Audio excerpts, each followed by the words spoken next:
Welcome to this short tutorial about creating idea boards.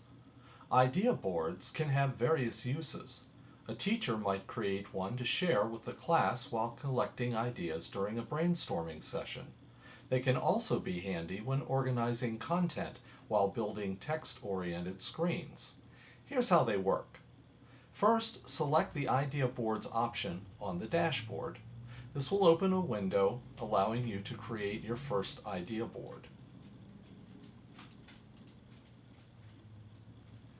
As usual, you'll name the idea board just as you would a mind map or an app itself.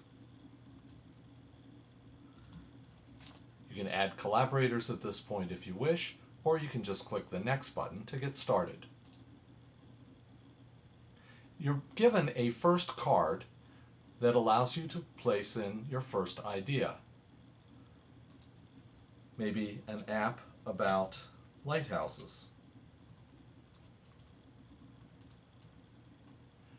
When you've completed your idea, just click the Done button and a card will appear. You'll notice that each card has a series of options associated with it.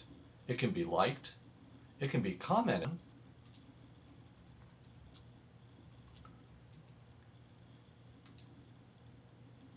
it can be changed in the way the color is, and from this you could create your first app, make a copy, or even delete the idea. Once you've created a series of ideas,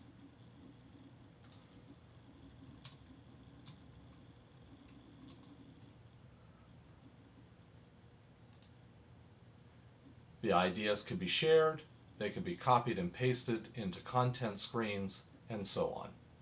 Good luck with using these, and have fun as always.